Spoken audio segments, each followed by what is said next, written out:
So, you want to make some real estate moves? Yeah, why? You've come to the right spot. Welcome to Dallas-Fort Worth Real Estate 101, where we drop our drawers and tell all. Oh, I like the sound of this. School's in session. Hey guys, welcome to Dallas-Fort Worth Real Estate 101, where we have no slogan still at this point. So if you've got something for us, send it our way. My name is Tom Jung. I'm your host today, and I'm here again with Tanner Milner with the Milner Group. And thanks for coming on. Thanks for having me. And we're going to be talking about solar panels and how that relates to selling houses. Now, we had another one where you were telling the story. Go ahead and tell the story again in case folks missed the other episode. Okay, so we have a solar panel. The guy is leasing these, and he needs to replace the roof. We actually closed this coming Monday. Today it's Wednesday. He calls me last night, as in Tuesday, and says, hey, so how are we going to close on the home if the solar panels and the roof's not going to be replaced? And I said, well, here's what we can do. We can put money back in escrow. And I said, why can't the roof be replaced? Well, Tesla is the solar panel company, has to come out and remove the panels themselves. So they don't get damaged. Right. And they have to remove them themselves. Well, that's 60 to 90 days out because of COVID. And I'm like, oh, man, 60 to 90 days out is quite a bit. Right. So did you get creative to close it early then? Yeah, so I said, hey, why don't we just put money in escrow? So the money to do the roof is going to be held back at the title company, where he doesn't have any say in the money. Once the roof's replaced, the title company will pay the roofer, right, to have everything done, and then Tesla will put the stuff back on there. So, I mean, we could do that, or we could wait 3 months from now to close on the deal, and that's not going to happen. So. And this is also why you get a good agent, because a lot of agents probably wouldn't have even thought of this, and deal doesn't happen, and right, yeah, and then the seller's sitting there for another 3 months waiting to get the roof done. So, okay, so let's talk. So solar panels are good in terms of the financial return, right? Because from what I've seen and the people that I've talked to, is in a lot of cases they get the ones that lease the solar panels. They basically are replacing their electricity bill with the principal and interest for the lease. Right. And I've seen a lot where it's like a lease to own type thing. Yep. And so essentially at the end, the idea is maybe you save a little bit of money on the way, but at the end of the deal, you've got these solar panels that are now in your house and you're not having to pay for electricity, which is great if it's your forever home. Right. It's also great in some other circumstances, maybe if you're out in the country. Right. And maybe you're I don't know, you need power to your barn or whatever it might be. Yeah. But there are a lot of problems that it causes when it comes to selling your house. So if you're not in your forever home, these are things that you should definitely consider. So the first one there was, what happens if the roof needs to be replaced, and how long is that going to take? And then on the flip side of it, so I've had two different situations I ran into. One was where the seller had the solar panels paid off, and so I want to talk a little bit about that. And then the other one was where they had the lease, and it almost killed the deal.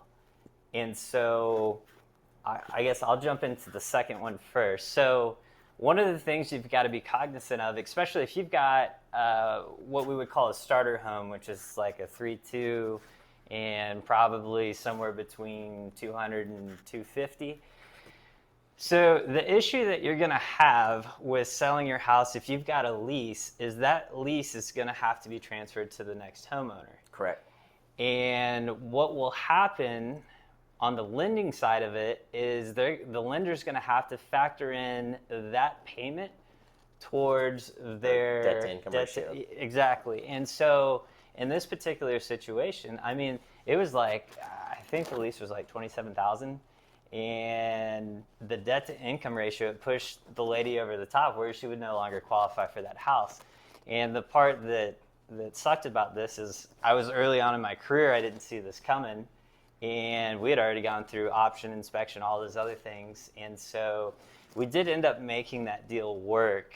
There was some give by the sellers to make it all happen, which doesn't always happen, but we lucked out on that one. Yep. And so have you ever had an experience kind of like that? We're going through it right now. Well, with the lending becoming an issue? Yeah. Yep. So it might cause an issue, but we're going to see what we can do to get around it. Okay. As well. Yeah. And so that's the rub right there on that. Now, you say, okay, well, what if I just buy them and pay cash for them? Because the sales guy that came out told me it's going to add a bunch of value to my house, right? Yeah, not in Texas. Yeah. I mean, if you're in California or could be different. Arizona, somewhere where it's hot, and right. actually it could make a difference. But I talked to a couple different appraisers, and they say we don't give value to those at all. Yeah, I talked to a guy, and he said maybe $5,000. And so the issue you have, once again, if you're selling the house, you want to get top dollar out of it. And let's say you paid $30,000 for your solar panels. Well, how many people are going to have an extra $30,000 laying around, number one, and number two, be willing to spend that on the solar panels, and that'd be the perfect house for them? So here's a little sidetrack on that. I just closed a deal 3 or 4 weeks ago. Seller is downsizing, on 2 acres, 2 different houses, out nasal, blah, blah, blah. Anyways, she's got solar panels. Well, she owes $37,000 on them. She's selling her house to downsize to save money every month. All comes to the end of it. She had to pay $37,000. So how's she saving money? She just lost $37,000 pretty much to downsize, to drop her monthly payment $400 a month. And you got to be very careful on those contracts, whether you have to pay them off when you sell the house or not, because I'm pretty sure that's in most of those contracts. If they're transferable, how all that works, you need to make sure you understand it. I told her the salesman was really good. Yeah. I told her he must have been real good. Yeah. Let's see here. And then, so the other thing too, and this is something I haven't gone down the road on, but this was, so the lady that had the solar panels paid off, the other option that may have been possible to do, but she didn't even want to consider going down the route. So instead of moving to where she wanted to be, she's stuck in that house for now. But the other option would have been to possibly do a lease on the solar panels to the buyers of the house as well. But you run into the same issues, right? So if they don't have an extra $30,000 to buy the solar panels, maybe you sell them the house and lease the solar panels to them. I really don't know how that would work. I haven't gone down that road before, but it may be an option. Got to look at a bunch of legality stuff too. Yeah, then attorneys are getting involved. Yeah. Is it worth it or not? I don't know. So, anyways, moral of the story: if you're getting solar panels, in my opinion, solar panels are good for commercial buildings and they'll pay themselves off. In my opinion, on residential, do not do it unless you're in your forever home. Yeah. Like your forever home, because it may be your forever home and then in 5 years something may change. This has to be your forever home. Or if you're getting just a smoking deal where it's Yeah. like pennies on the dollar. Yeah, exactly. So, anyways, thanks for watching today. And if you like us, go ahead and subscribe. And if you want to get in touch with Tanner, you can find him at the Milner Realty Group. Very good. On Facebook, or Tanner_the Realtor on Instagram. Perfect. And as always, I am Tom at TomsTexasRealty.com and Facebook.com/TomsTexasRealty. Thanks for tuning in. Thanks for having me, Tom. You bet.